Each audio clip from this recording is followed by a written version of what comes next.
Let's move this out of the way. Welcome to my birth story. My little boy, River, is officially 18 days old, and I've been trying to record this, but life has just been happening, not in the sense of we've been struggling or anything like that. We've just had loads going on, even outside of having River.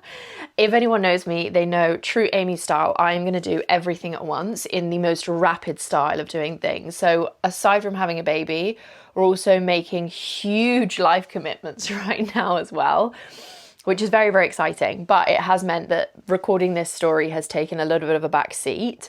But I really, really wanted to get it recorded because what I've noticed around pregnancy, post-birth, postnatal, all of that kind of thing, postpartum, is that there is so much amazing information and stories out there for people that have struggled or are going through a difficult time on social media, and the algorithm is going to constantly push that kind of stuff for you.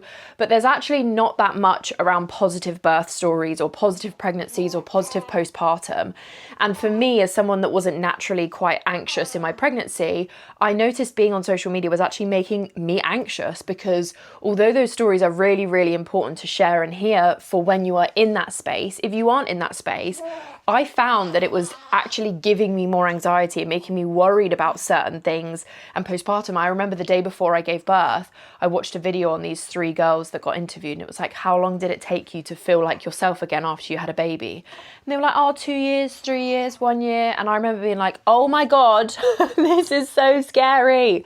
So I wanted to make a point of course, not kind of rose-tinted glassing this whole experience by any means, because there are some days which I find it difficult. There are some moments that are harder than I expected, or my hormone drops or rises or whatever it is. And, you know, I do have my moments, and I'm not going to shy away from that by any means. But I also want to make sure that I'm bringing that positivity to it, because honestly, hand on my heart, it is the most incredible experience that I have ever gone through. I am so grateful. I absolutely love being a mum so much, even when you do your screams and your squalls. He's definitely a noisy boy, but I absolutely love it. My birth, as you'll hear in a moment, wasn't the birth that I had planned for, that I wanted, that I dreamt of, but I still had the most incredible experience, to the point as soon as River was out, I was like, give me another one. I'm ready to go through this again, which I wasn't expecting at all. Obviously, I would love to have had the birth that I would have liked, but also to have had the birth that I did have and have such a really good experience for it was so, so supportive. Oh, she snuggle you. Hey, baby. You got burpees. So let's take it right back, because my initial dream and desire was to have a water birth with no intervention, no pain meds, absolutely nothing, which definitely is optimistic, but also very, very achievable if you have all the preparation, you know what you want, you know what all the options are, all the possibilities. You have plan A, plan B, plan C. I feel like the most important thing is not to be so attached to a plan, because ultimately you don't know what your body is going to go through. You don't know what your body is going to feel, experience. You don't know what's going to happen in that moment. So although your body is the strongest thing in the world, and you absolutely can do that, what I would say is don't get so stuck on a specific way of being, because the universe has its own plan, and it's not necessarily the wrong way if it's not the way that you want it to be. And I think that's really, really important to remember and understand. So I wanted a water birth with no intervention. I'm also in the wellness community. I'm a breathwork facilitator and coach. We went to a very holistic antenatal class all around hypnobirthing. And so I went in with a very, very open mind, and also quite confident that I was going to be able to do it. And aware of all of the different options, and really being able to advocate for myself. Me and Jack both went in there knowing what we wanted, what we didn't want, what we would compromise on, and so on and so forth. So I think that's really, really important, being able to advocate for yourself. And I will speak on this a little bit later, because I did have to advocate for myself a couple of times. Nothing too major, but if you know the information, that's when you're going to be able to make informed decisions. A lot of what we learned in the antenatal class, I didn't know. I didn't know about Pitocin. I didn't know about some of the pain medications that they inject into your legs are opioids and can sometimes get passed on to baby. Like, I didn't know a lot of these things before I went into there. So it was really, really good knowing a lot of this information so I could make informed decisions on what I would rather have if I needed to have certain interventions and so on and so forth. So we went in really happy, really confident, and just open with whatever was going to happen. I was due on the 18th of May and River ended up coming on the 16th of May. So he was 2 days early, but I was in labour for a couple of days before that. So the week prior to me giving birth, I was feeling a little bit wet down below. And I'm not someone who has like a light bladder or any issues down there. So I was like, this is unusual. So I mentioned it in my 38-week midwife appointment. And she immediately basically said, look, just go to triage. Let's get it checked. It's better to be safe than sorry. So I went to triage the week before we gave birth on the Wednesday and went in, and I had to sit in a labour room for about 45 minutes. They check you. I had to wear a pad, and then they actually do like a swab test just to make sure. And basically she turned around and said, it's either urine, you've either wet yourself, or it's very watery discharge. Once you get to that end stage of your pregnancy, your discharge becomes quite watery, but also can become really, really thick as well, which I didn't know. So essentially it wasn't my waters. And she was like, you're just wetting yourself, which was not mortifying, but I'd been in the hospital for like 2 hours just for her to be told, hey, it's nothing, go home. But like I say, better to be safe than sorry. So that was the week before. The week of me going into labour, I felt like this was the week. 39 weeks, I was like, it's going to be this week. Something tells me it's going to be this weekend. I just have a feeling. And so in that moment, my dreams really shifted to giving birth every single night. I didn't quite get to the dream where I actually gave birth. It was like the process beforehand, getting worried about having a baby, so on and so forth. These were the dreams that I was having. And then the day before, which was the Wednesday, I did the mile circuit, which is like couple of different stretches. Give it a Google if you haven't heard of it. I only did the first 2 stretches. So I did the almost like puppy's pose stretch and then the side laying stretch either side. I didn't do the stairs because I actually ended up falling asleep on one of the side laying stretches for like an hour and a half. That Wednesday I also had a 3-hour nap. Like my body was definitely preparing. But in terms of did my body show any other like major signs or symptoms that I was going into labour, as you can imagine, which I'm sure you are, if you are pregnant, I was Googling every sign under the sun: mucus plug, waters breaking, nesting, Braxton Hicks, all this kind of stuff. I didn't have any symptoms. I didn't have any Braxton Hicks. My mucus plug didn't show. I didn't have any symptoms that I was going into labour. So if you are someone who is the same, don't feel like you need them in order to go into labour. Like my belly didn't look like it had dropped or anything. Even the day before I was giving birth or my waters broke, I was still having people message me on Instagram going, oh, your bum hasn't even dropped. You've got weeks to wait.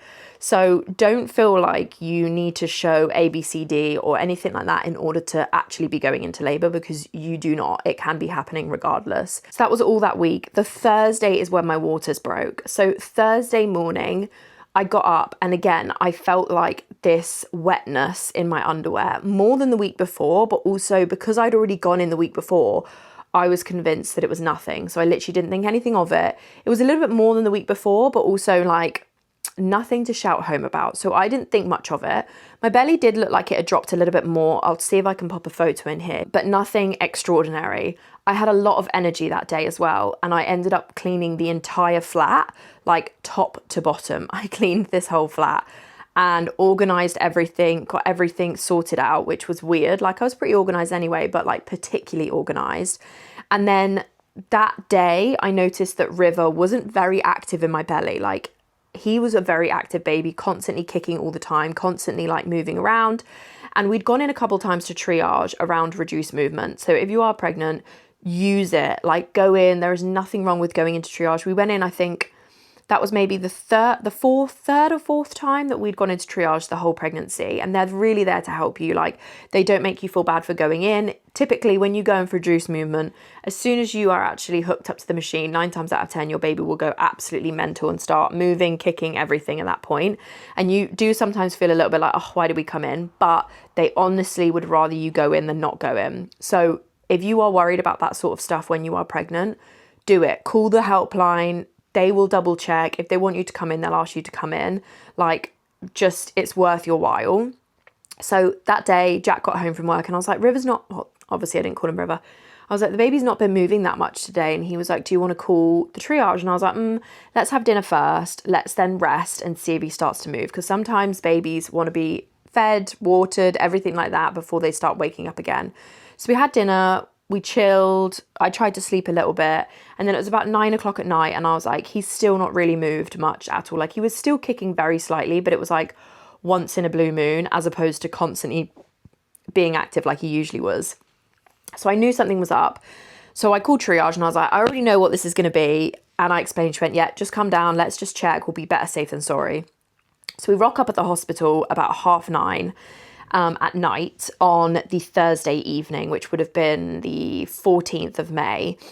And when we get there, I couldn't sit down because I felt like I'd started to get a little bit of stomach cramp, like a period pain, but like very light. But it was like too much for me to sit down. Again, I was like, oh, maybe this is labour. I was being very, very optimistic. So I was like really willing to go into labour that weekend. Little did I know, I was already in labour. So we were waiting. We got seen straight away. It was a midwife that I'd seen before. And then also, oh my God, you're smiling. And then also it was a student midwife that I'd seen the week before around the wetness and stuff, just to be told that it wasn't anything. So anyway, these two midwives are in, we get hooked up. As soon as we're hooked up, baby starts going crazy, moving loads. They come on in, all good. And then we're kind of finishing up and Jack says, oh, by the way, Amy says she's felt quite wet today. And I was like, why? Why are you mentioning this? And they were like, oh, really? And I was like, oh, yeah. And I said to the student midwife, I came in last week. Do you remember? And she goes, oh, yeah, I remember. She goes, it wasn't your waters then, was it? And I was like, no, it wasn't my waters. And the other one was like, well, look, you're here. If you're happy for me to do the swab again, the internal swab, let's just do it so we know. And I was like, okay. So they make you sit and wait for a while so that if it is your waters, it can pool inside of you before you stand up, sort of thing. And in my mind, I was thinking, look, if she's going internally to do this swab, she can see my cervix and she'll be able to tell me if I'm dilated. So I was making all these jokes like, hopefully you're going to go in, you're going to like, you're 6 centimeters dilated. You didn't even know you were in labor, blah, blah, blah, blah, blah. That's my thought process. She does the swab. They go out, look at the test. We're not thinking of anything. I've literally got a video of Jack asleep in the room because it was so late. At this point, it was like maybe 10:30 or 11 o'clock at night. They come back in, the midwife, the student midwife, and a doctor. They come back in all smiling. The midwife and the student midwife were quite young. They were smiling and she literally hands me this test and she's like, it's your waters. And immediately I was like, oh, it gives me shivers. Immediately I was like, what? I was like, are you serious? And she was like, yeah, it's your waters. And the doctor was like, right, so what time do you think they went? And I was like, well, I felt it around 8 o'clock this morning. She was like, okay, so obviously due to infection, you really want the labour to be starting within 24 hours. So, or we'll have to induce you. And I didn't have any positive awareness of induction, really. Especially in the wellness industry, people were like, oh, induction makes your contractions way harder, way more intense, way less manageable for like a natural birth. And also there's way more risk of intervention. So I didn't really know any positive birth stories around induction. And that was maybe my own fault because I was very much like, I definitely don't want an induction. Like I'm open to pain reliefs, I'm open to this, that, and the other, even open to a C-section if I needed to, obviously you have to be. But for some reason, induction in my mind was like an absolute no-go. So I'm like, oh my gosh, I basically have literally 9 or 8 hours until it's 8 a.m. the next day, which means it would be 24 hours before I, quote unquote, by the NHS standards, have to get induced. So they were like, look, we'll book you in tomorrow morning at 8 a.m. Come in, whether your labour has started or not, and we'll go through the process then. They talked me through everything. As you can imagine, they give you so much information. So I'm glad that I knew a lot of it beforehand in terms of like what the options are, so on and so forth. It did mean that we were going to be on the doctor-led ward, the labour ward, as opposed to the midwife-led ward. And at Bournemouth Hospital, which is where we live, all the birthing rooms are private rooms. So there's no wards, not before you go into labour, not after, not postpartum. Like you are in a private room the entire experience, which honestly is a godsend. I cannot believe that there are hospitals that you go into a ward afterwards or whilst you're in labour. Like that just blows my mind. So that was really, really good. We walk out of that room. We were all like kind of laughing, joking. The moment me and Jack walked out of that room, I burst into tears and I was all of a sudden like, oh my God, we're having a baby in the next few days. whether he comes naturally, induced, C-section or what, we're having a baby this weekend. So that was Thursday night. It got to about 12 o'clock at this point, so it was basically Friday. And it just like, I was shaking with adrenaline. Like I was really excited and happy, but I was shaking with adrenaline. Me and Jack both had a little cry because we were like, oh my gosh, this is it. Like I've known I've been pregnant obviously for 9 months. I know I've had all this time to prepare and I did feel really, really ready. But all of a sudden that was the moment that it was really real. Like I've actually got to give birth now. And for me, I did really want to leave it longer than 24 hours before being induced because I know it's just a real partial risk around infection. However, we have someone in the family who did wait a little bit longer and the baby did end up having an infection. So for my mind, I was like, for me to not have an induction because I don't want to have an induction over the safety of my baby, in my mind, I was like, I'm just going to go with the induction. Hopefully, labour will start overnight. We got home, sorted the flat out a little bit more, got the dog ready to be picked up in the morning by Jack's mum. And I had a bath, which someone told me the week after that you should not have a bath once your waters are broken. But I went home and had a bath just in water, just to see if I could relax. Because obviously you want to get the oxytocin flow in to try and get those contractions going. You okay? But it didn't get anything done. I think the adrenaline of being told that I'm already in labour just shut everything off completely. Probably had about 1 hour's sleep and then woke up in the morning. We went and got breakfast on the way to the hospital and got to the hospital at 9 o'clock in the morning. And I recorded a video before going into the hospital that I'll hopefully put in here. We are just getting ready to go to the hospital. We went in yesterday night. It's Friday and labour hasn't started. I've had a few twinges and contractions and stuff, but nothing to shout home about. So we had to go in this morning to see where we're at and then ultimately end up getting induced, which is scary. I feel like I've been put the fear of God in me. I feel like my body is permanently shaking or shivering with the adrenaline. I think I got some sleep last night, but we're going in this morning at 8 a.m. So this is the start of our labour journey. Induction could take a few hours, could take a few days, but we're gonna have a baby within the next couple of days, which is insane. So let's go. So once we got to the hospital, we went into a induction ward before you go into the active labour ward.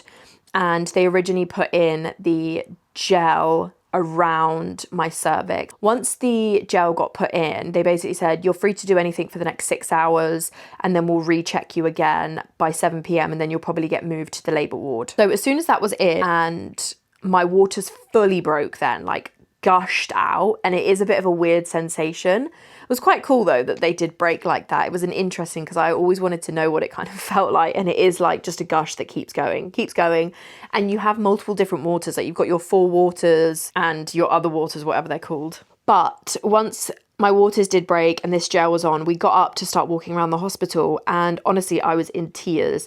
I didn't get pain around my belly or my back. All of a sudden from this gel, this first induction gel, I had the worst cramps behind the back of my legs ever, like the backs of my knees. You know when you wake up in the middle of the night and you're like, and you can't breathe at all because of the cramps? That's what I had in the back of my legs, to the point that I couldn't walk. We literally got back to the room and I went to the reception. I was like, is this normal? And they were like, it's a really adverse reaction. Go and lay down. Hopefully it will ease off. If you need to have a bath, there is a bath in the unit for pain relief if you need it.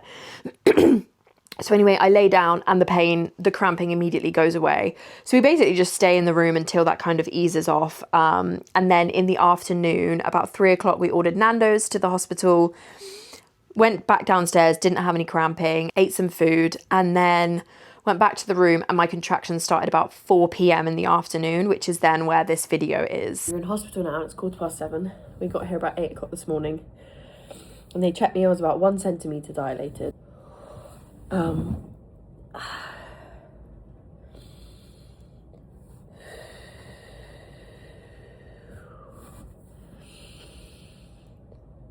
Alright? Yeah. Strong one. But it's wild feeling your belly in a contraction. Like, you feel it tighten and then the pain comes. It's really wild. They're about to do handover for the night shift. And then they're going to check me and then put me in the official labour room that we will then be in. So I'm hoping I don't want to get my hopes up too much, but I'm hoping that when they check me, they're like, oh my God, Amy, you're 8 centimeters dilated already. I'd be so happy. But I'm trying not to get my hopes up too much, but it just feels like really painful period cramps, but because it's not permanent, like you go through phases, like they come and go, it's definitely manageable.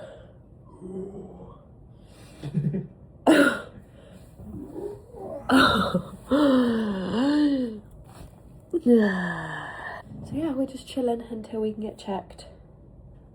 He's still moving, he's good, he's head down, he's happy baby.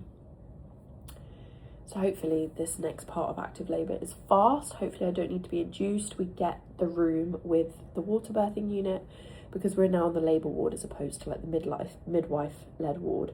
There's only 2 rooms that have the water birthing unit, so hopefully I get one of them. If not, hopefully I can wait for one. Little Mr. Hare is coming very soon. After that video, the contractions ramped up like there was no tomorrow.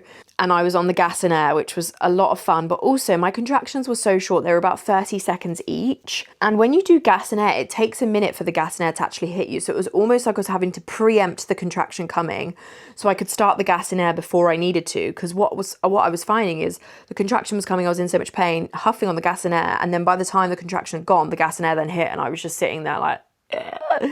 But nevertheless, the gas and air was good. I don't feel like I'm someone that would be like, oh my God, it was amazing. Like it definitely helped loads with the pain. I think I was just huffing on it because it was there, and it almost distracts you thinking about what else is going on, the pain that you're feeling.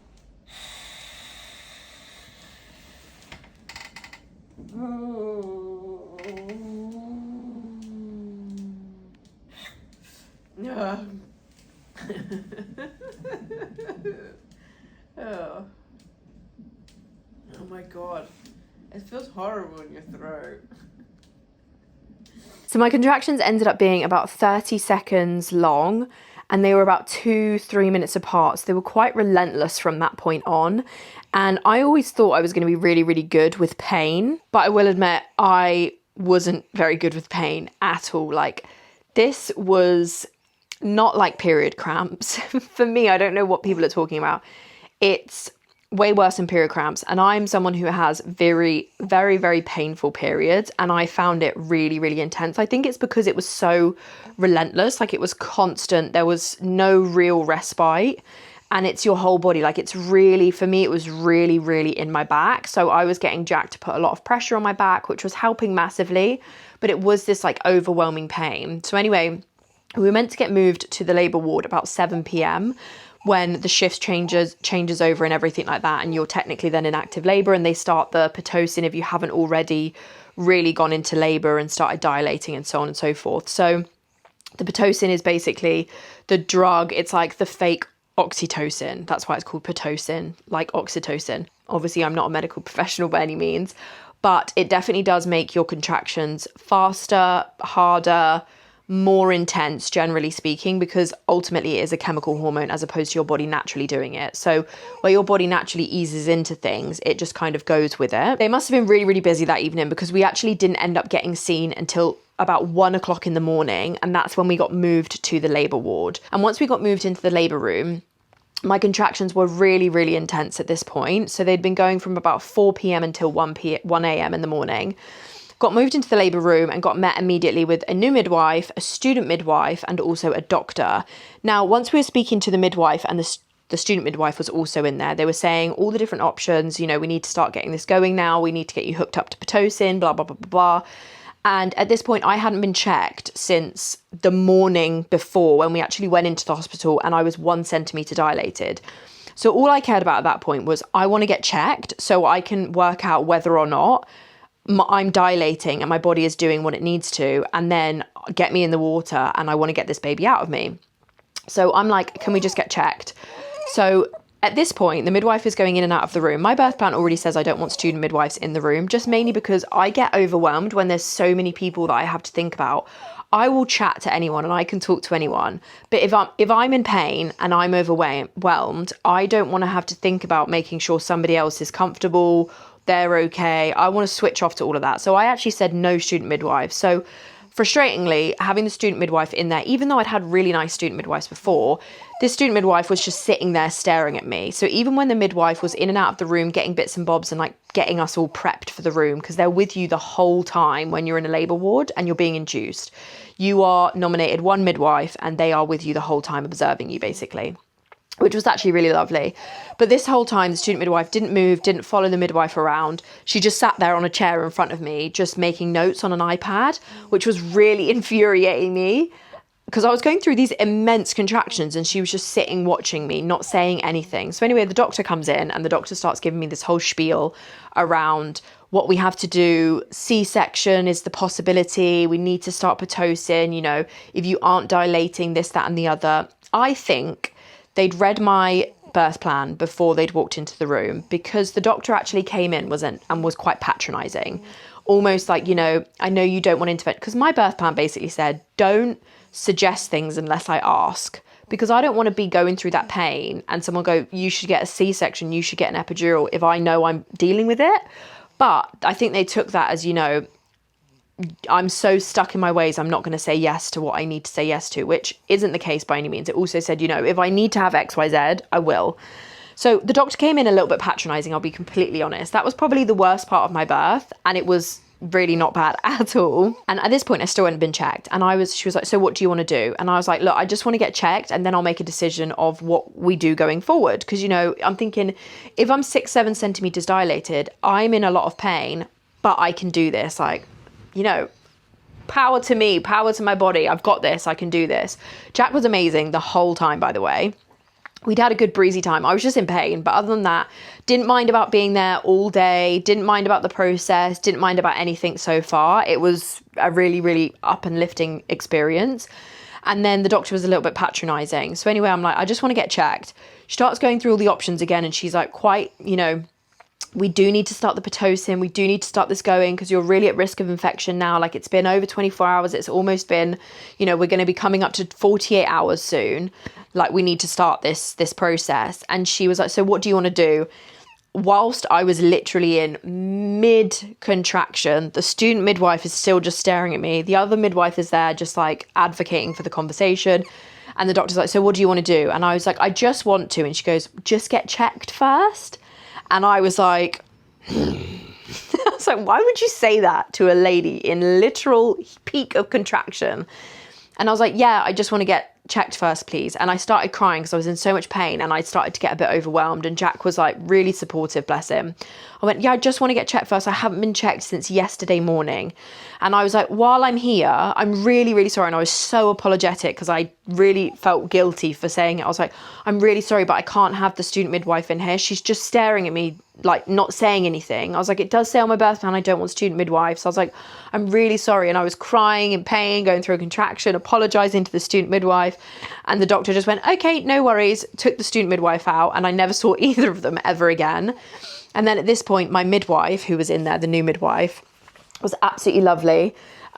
She was like, right, let's get you checked. And I was like, okay, thank you. That's all I want. Like, that's what I want to do. And then I'll be able to make a decision. Because how can I make a decision to start Pitocin or have a C-section if I've got no idea how dilated I am? Like, it just sounded like a really backwards way of doing things.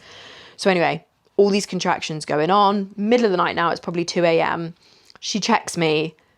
She goes, sweetie, you're 1 centimeter dilated. And by the way, she said this in a very, very nice, gentle, loving way. It wasn't patronizing at all. And I looked at her and I was like, oh my God. And I looked at Jack mid-contraction and I was like, get me an epidural. I was like, I'm ready to sack off the birth plan. I'm ready to not have a water birth. I want this baby to be healthy and happy. And I know they're at way more risk of now having their heart rate drop and all of that kind of stuff. I want to just have the energy to push this baby out when he's ready to come. And obviously my body is not doing what it needs to, even with the gel, even with the whole almost 48 hours of my labor going on. I was like, get me an epidural. And she goes, I'm really, really glad that you've made that decision. Let's do it. I'll organize it. About half an hour later, the anaesthetist come round. They put the epidural in. It was absolutely fine. They had to do it twice because the first time, once he'd finished the epidural, he realized he'd hit a blood vessel.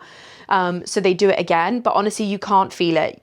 because they put a general anesthetic into your back. So it just feels a little bit like an electric shock to begin with, but otherwise didn't feel the epidural. The epidural then takes about an hour to kick in. So you start getting a little bit like, oh, this pain is easing off a little bit more, and then to the point that you don't feel the pain at all. Now, one of my legs, my right leg, went completely numb.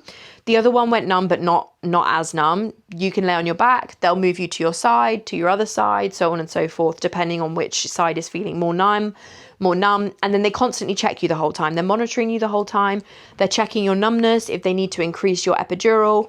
It's constantly going into your system. But you also have a clicker that every half an hour, I think you can put more in if you need it, which I did a couple of times, but otherwise it was honestly amazing. Once the epidural was in and it's kicked in, they then hooked me up and started me on the Pitocin, because they were like, we actually do need your body to start the process of contractions and dilating now. And your body, for whatever reason, isn't doing it at the moment. So they started the Pitocin, the epidural was in, it's about 2:30, 3 o'clock in the morning at this point. Also, the labour room that we were in had a whole bed that Jack was sleeping on. It was amazing. So he went to sleep. I managed to sleep on and off. I probably had about 2.5 hours, maybe max 3 hours of sleep that night. The midwife is monitoring you every couple of hours, and they're just staying in the room with you. And then the shift changes at 7 a.m. So I can't feel anything. I still feel the pressure. So a contraction is like a lot of pressure, even when you have an epidural. Some people don't feel anything. I was really lucky that I could still feel the pressure starting to move down, and your belly gets really, really hard when you're going through a contraction. So even if you're fully numb and you can't feel anything, you can feel your belly and you know your body a little bit more. I think I'm very in my body, so I know how my body feels and all the different sensations, which really did help me. 7 a.m. came around and the shift changes and you get a new midwife that comes in, and then they also check you. So we now had a third midwife, and the third midwife was my absolute favorite, and she was ultimately the one that ended up delivering River and was with us that whole day, which was so, so lovely. She was 23 years old. She was a real vibe. They're in, like I say, they're in the room with you all day long. And so we were just chatting the whole time about traveling, moving, this, that, and the other. Like, it was really, really lovely. I could not be happier with the experience and the midwife that I had. She checks me immediately and she says, you're 3 centimeters dilated, which, to be honest, I thought I was going to be more than that at this point. But I will say that did mean that the Pitocin was working, everything started moving on, and we were going from there. She goes, I'll check you in another 4 hours. Hopefully then we're a little bit further. So we're just chatting along. I can't feel anything. I've got some sleep, got some rest. Jack went downstairs, had some breakfast, came back up. We're chatting, this, that, and the other. And then it gets to about 11 and she's like, in 40 minutes, I'm going to check you and we'll go from there. So we were all joking and I was like, hopefully you check me and you're like, oh my God, you're ready to go. And so we started making bets on how dilated I was be. Me and her both said about 6 centimeters. I was like, I hope I'm 6 centimeters. If I'm not, I'll be sad. And Jack was like, I reckon 10. So she checks me and she's like, oh, good news. And I went, but? And she goes, no buts, I'm just double checking. I just want to make sure I'm right before I tell you. And I go, who won? Who won the bet? And she goes, Jack, I think. And I went, what did you guess? Because I couldn't remember. At this point, I'm vibing, by the way. Like, I feel completely in myself, don't feel anything, loving life. For about an hour before that, I'd started to feel real pressure down in my bum, like I needed to go for a poo, which is when they say you're ready to give birth. But obviously I was thinking, I've got an epidural on me. I don't know if this is just me making it up. I don't know if this is what it's meant to feel like. So I did mention it a little bit, but I wasn't like, I feel like I could push because I didn't know what that felt like at the time.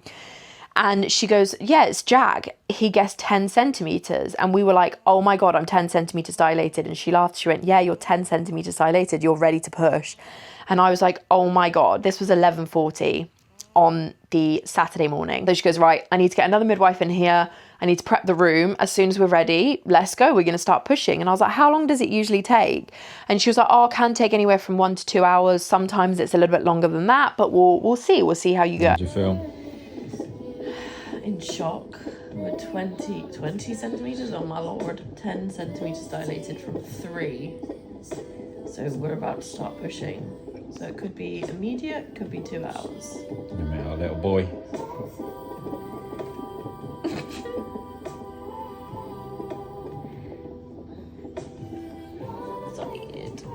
At this point, this is where I'm like, okay, breathwork queen. I'm ready to do this. I know I'm going to be amazing. I've got the energy. I feel revitalized. I feel good. I feel good mentally. Like, I'm ready to meet this baby.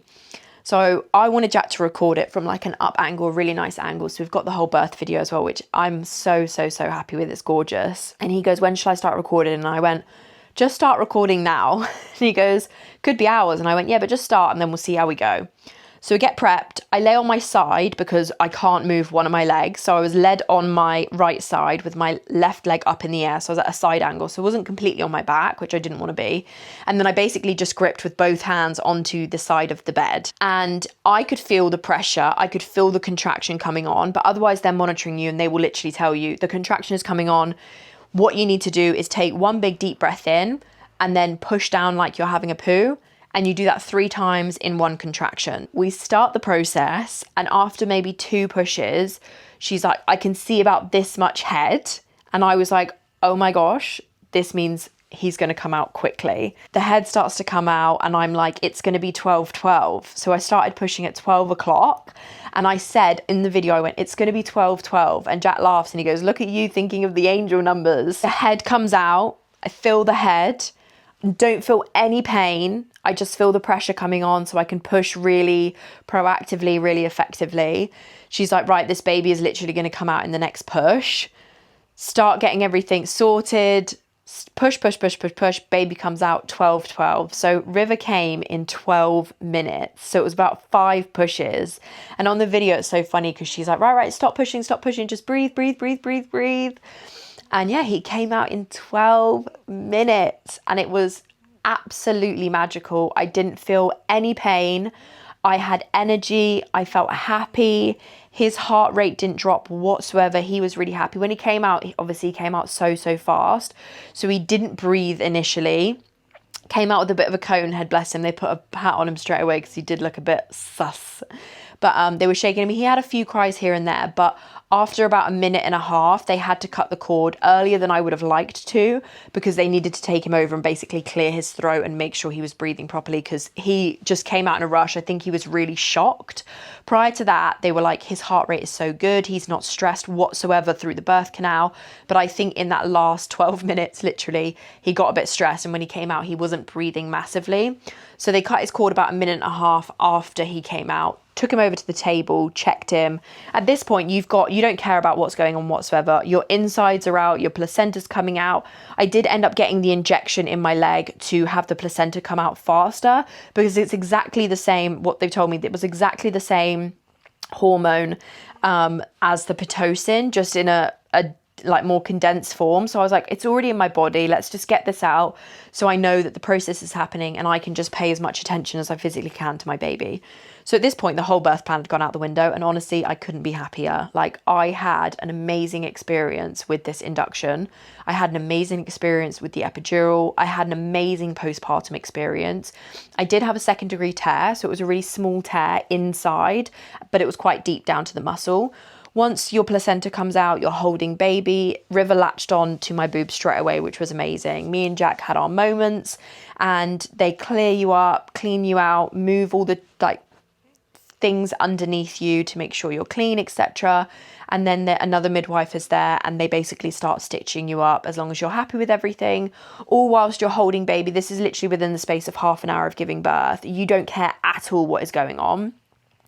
They stitch you up, they leave you, they let you rest for a moment. And then when you have an epidural, you also have to have a catheter put in because obviously you can't walk to the toilet or anything like that. So I had a catheter put in. And when you do have that, you have to pass a certain amount of urine before they let you move on to the postpartum ward or let you go home. Also, because my waters had broken so early on, River had to have monitoring every 2 hours for the first 24 hours to make sure that he wasn't stressed, he didn't have any infection, I didn't have any infection. So we gave birth 12:12 on the Saturday, the 16th, and we ended up going home, got discharged from hospital 12 o'clock on the Sunday. So we were in for about 24 hours after he was born, but we were in from Friday morning until Sunday afternoon. It honestly was so funny as well because I can't remember the time between River coming out and then me actually getting up. My catheter came out straight away, me getting up and going to the toilet because as soon as I stood up, I couldn't control myself and I was just weeing all over the floor. definitely major incontinence. She was like, if this keeps happening, you're gonna have to go to a physiotherapist to like make sure your muscles start doing what it needs to again. But what I will say is it didn't happen again. It was just as soon as I got up from that bed. You're a little bit like shaky. Obviously, everything is so swollen down there. Jack helped me have a shower and I was like, please don't have this as a mental image in your mind. I was mortified because I had a look and I was like, oh my gosh, my downstairs looks like a completely different person right now. I will say, almost 3 weeks postpartum, everything is exactly the way it was beforehand. Obviously, my stitches are still inside. They do like just disintegrate on their own. But otherwise, everything is exactly the same. Like, there's no stress. I feel completely fine now. For a while, I felt quite heavy down there. Obviously, my pelvic floor was not doing its thing whatsoever. So as soon as you were kind of up and standing for a little bit longer than you should have done, it felt heavy because I couldn't hold myself in as much. And I was also constipated for probably about a week and a half. It probably took 2 weeks for my bowels to start doing their thing properly again. And that also contributed to the heaviness that I was feeling down there. But now, 2.5, almost 3 weeks postpartum, I feel absolutely fine. But even having said that, after about 1 or 2 days of River coming, I felt amazing. What I will say about postpartum is so many people make you scared about the postpartum hormones that come once they're born. You obviously have the biggest drop that you'll ever have in your life. They warn you about day 3 scaries. They warn you about nighttime scaries. They warn you about absolutely everything in society and on social media. And I didn't have any of it. Obviously, I have my moments. The first time we went out, I did have a moment where I was like, he's too small to be in the world. Yeah, like I don't want to take him out. And then once we were out, I was absolutely fine. The first time I tried to leave the house on my own in the car with River once Jack went back to work, I couldn't. I had a cry, I had a mini meltdown, and I stayed in for the day. But the next day I went out on my own and I was absolutely fine, and I've been absolutely fine ever since. Like, I've had my moments. Obviously, you have these insane hormones and you have this tiny little human being that you are absolutely obsessed with, that you want to keep safe. You're going to feel moments of being a bit weird. But overall, I've had the most incredible experience. I had such an amazing birth. I would have another baby literally tomorrow. I would have the exact same birth if that was possible. Like, I'm so happy with how it went, even though it was not what I wanted whatsoever. Even though I had moments of patronizing doctors or having to tell a student midwife to go, even though I was in hospital from Friday until Sunday, like, I had an incredible, incredible experience. And I've never been happier in my whole life with this little human being that I've literally made, grown, and he is just a dream, an absolute dream. It has been such an incredible journey, and I couldn't be more grateful and thankful for every single part of it. My body feels amazing. My downstairs feels amazing. My milk cut has come in. Just before I gave birth, they weighed me and I was 11 stone 7. Before I was pregnant, I was 8 stone 8. I was very, very, very small. I was 11 stone 7 when I gave birth. And almost 3 weeks later, I weighed myself this morning. I'm already 10 stone 1, which is absolutely insane. I haven't been doing anything. This is definitely genetics. Everyone's body is obviously completely different. But what I will say is your body knows what it needs to do. It will, you get night sweats off things when you're breastfeeding or whether you're bottle feeding, whatever it is, your body will do what it needs to do. And sometimes your body needs to take a little bit longer to heal. You might not be up and about in 3 or 4 days. You might have those hormone drops, whatever it is, that's absolutely fine. But what I would say, my best advice is, when you are in those last few weeks of pregnancy, try and come off social media, because for me, what I found is it wasn't preparing me for birth. It wasn't preparing me for postpartum. It was making me worried about postpartum or birth or what was to come or how I'm going to feel, or even down to people fear-mongering me around, oh, your relationship's going to change. Like, it's never about your partner anymore. Again, completely the opposite of what people have been telling me. Me and Jack feel even closer, even more attracted, even more in love than we have ever, like literally ever. It's insane. Like, our relationship has got even better. It was already amazing, but there's even more love there now, because we just can't believe we've made this little human being, and he's watched me go through one of the hardest things ever. Like, his respect for me has skyrocketed even more than it already has. Like, it's an incredible experience that you go through for yourself personally, for your relationship to your partner, your friends, your family, the world. Like, the way that you see your parents now with your baby is just insane. It has overall been the most incredible experience of my life. 10-10 epidural, 10-10 induction, 10-10 hospital, 10-10 postpartum, even all the hard bits. Even he had acid for a few days, even he's had projectile vomiting reflux for a few days, trying to figure out his digestive system, his trapped wind, like, amazing.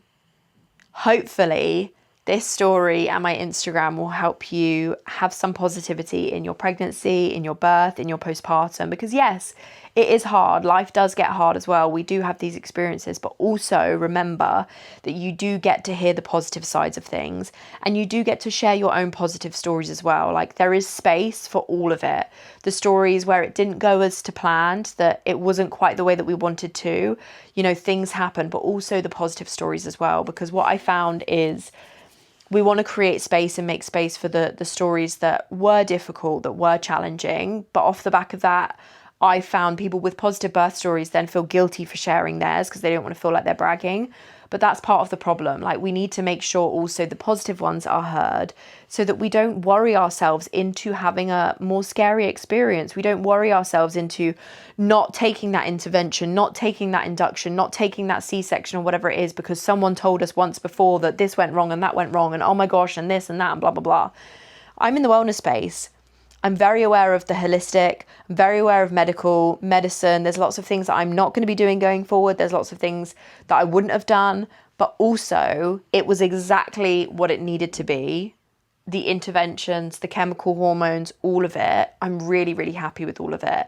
So if I can just leave any lasting words with you, whether you're pregnant, about to give birth, want to have a baby in the future, trying for a baby, or you're just watching this for the vibes to see what happened, it's magic. Just make the most of every single moment because it just goes. It just immediately goes. I wish I had more time being pregnant, even though I was begging to not be pregnant anymore.